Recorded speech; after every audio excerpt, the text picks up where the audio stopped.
Hello, I'm Nick Park from Evangelical Alliance Ireland, and this is our weekly message. It's Friday, but Sunday's coming. And today we're talking about working within the guidelines, because as churches, most of us are trying to work within the legislation, within the government guidelines, and still to minister to as many people as effectively as possible. A lot of people aren't familiar with the different guidelines. That's been demonstrated with a news story this week about an outdoor gathering that was attended by some politicians. On the gov.ie, which is where you will find all of the links for all the safety legislation during the COVID pandemic. It's stated there since the beginning of January that outdoor events are permitted for up to 200 people. Where distancing, etc., is applied properly. So, but a lot of people aren't aware of some of the guidelines. And so we want to try and just share today, because I get a lot of calls from pastors asking about specific things, and I want to deal with some of the most common ones today. And now, please remember, I don't make the rules. I'm simply helping Christians and churches to understand and apply and live within the rules. Basically, for church services, the headline figure is 50 people. However, that was immediately clarified within 24 hours of the announcement being made about churches reopening earlier this year, that there is a zonal system that can operate in larger churches. Basically, if your church building is large enough to permit this to happen, you can have zones of 50 people. Now, each zone has to have its own separate entrance, and each zone still has the 2-meter distancing between groups of chairs, but each zone also must be separated, visibly, clearly separated from other zones by a 4-meter wide buffer zone, if you like. And the rules are that people are to go into a set zone from their entrance and then exit again. They should not pass from one zone to another. For example, it's no good having different zones if somebody's got to walk from one zone through another zone to get to the toilet, or if people have to walk through one zone to get to another zone. That is not what the regulations and guidelines are there for, but they are there for where we are able to accommodate zones of 50 with complete separation and with a separate exit. Now, that's not always easy to do. I know we have in Drogheda, we have a fairly large church building. We would normally fit 400 people in there on a Sunday, and we can only accommodate 2 zones, allowing a maximum of 100 people to attend each service within our building. Now, what about another question I'm often asked is about the seating. Seating is, of course, 2 meters apart between groups of seats. Now, the people in each group of seats do not necessarily need to belong to the same household.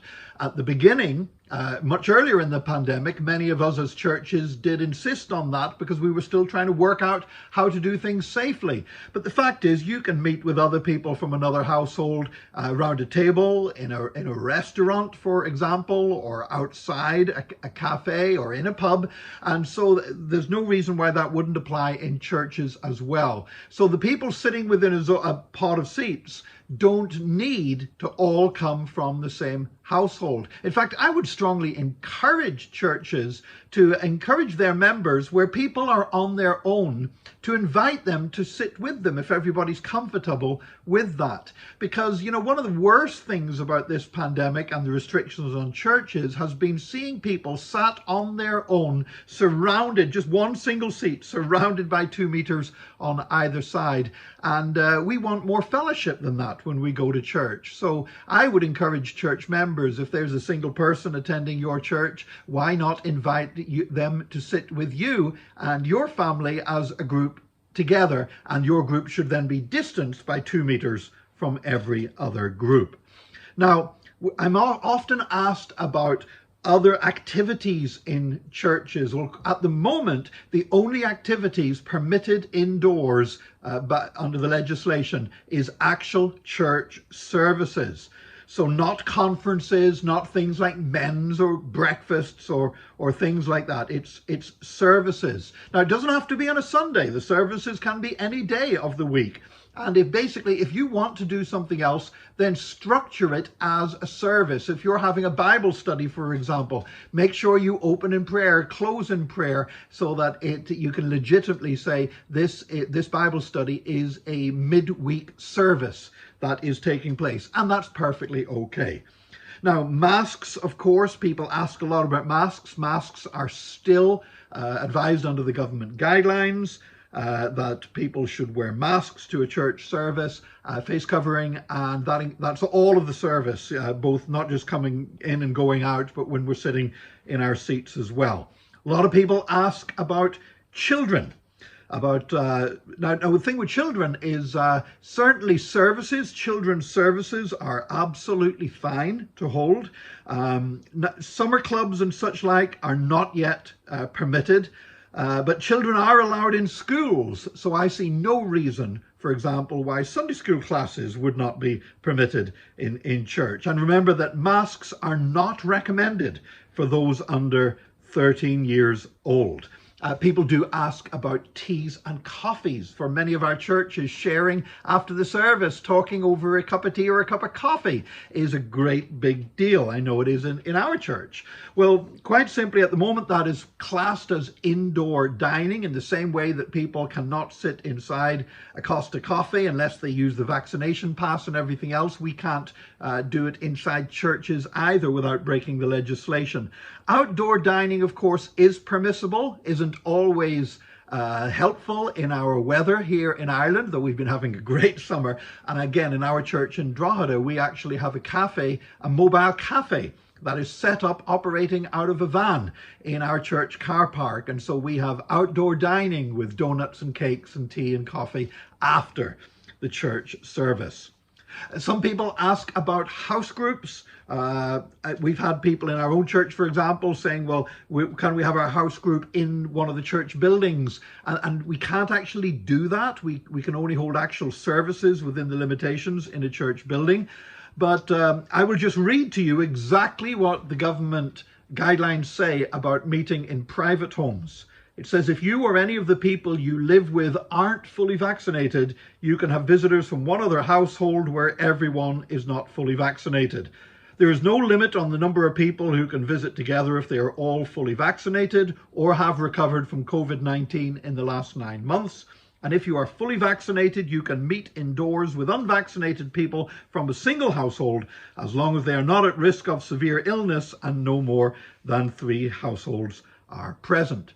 Now, I have to say, when I'm sharing things like this, sometimes people get angry and say, you're telling us we can't do this in your home. I'm simply sharing with you what the government website says.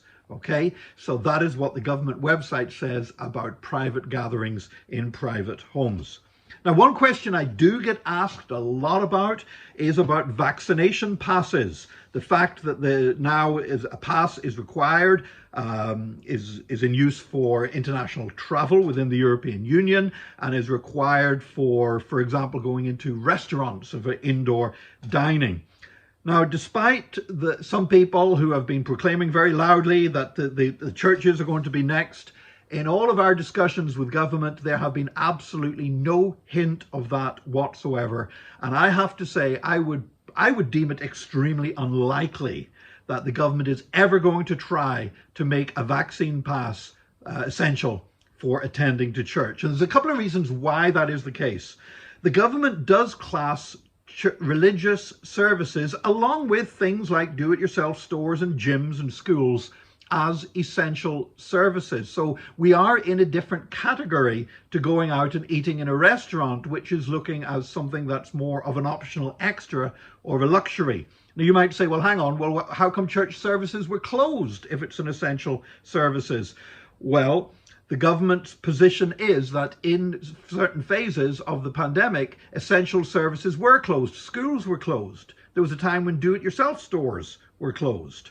There was a time when gyms were closed, but nevertheless, they do deem these as essential services, and therefore it is extremely unlikely indeed that any attempt would be made to make a vaccination pass necessary to avail of an essential service.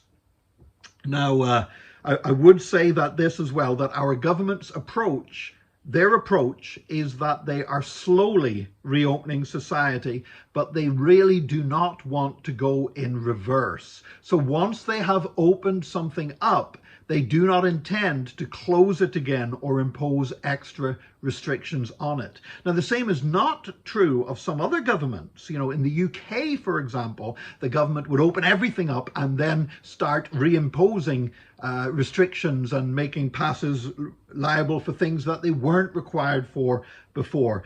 But the government's approach here in Ireland, as we understand it, is that they are moving extremely slowly, some would feel too slowly, in reopening society, but they do not intend to go back once something is reopened and to close it again or to impose extra restrictions.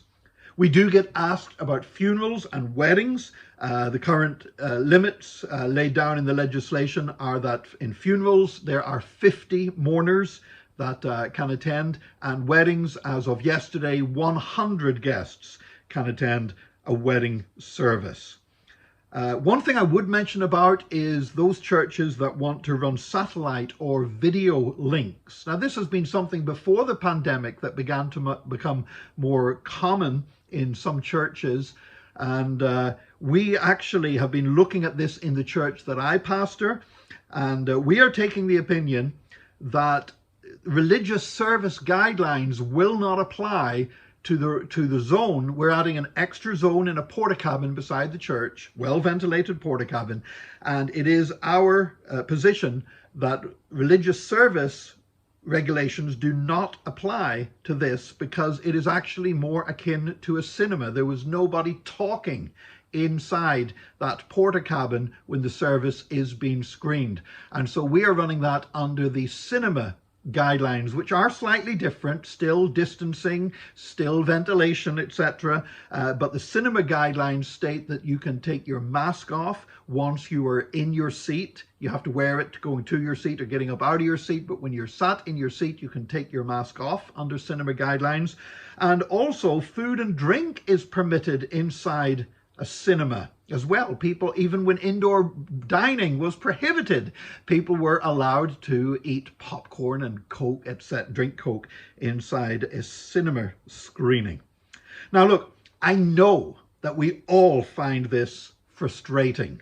And, you know, I know that every time I release a message such as this, trying to clarify and answer the questions that people are asking, somebody will contact me and give out dog's abuse about why are we observing this and everything else. Look, if you don't want to obey the law, then that's between you and God and your conscience and the government. Don't give me a hard time over it. But what I am doing is trying to help churches and Christians who want to work within the law and within the public health guidelines.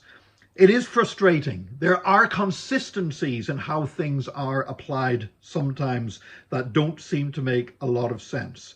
And progress is slow. And reopening is slow. There are certain things we are looking for. That we would anticipate that one of the next things to open up is organized indoor events. And that would be, of course, things like conferences and other church events other than church services. So we're looking for that opening up soon. We're looking for maybe at some stage in the future that the distancing will be reduced, maybe initially from 2 meters to 1 meters. We're looking at the wearing of masks, that in the future that would not be mandated in church service as the public health situation improves. And so this is all frustrating. Capacity limits, everything else. This is frustrating and progress is sometimes slow, but things are getting better.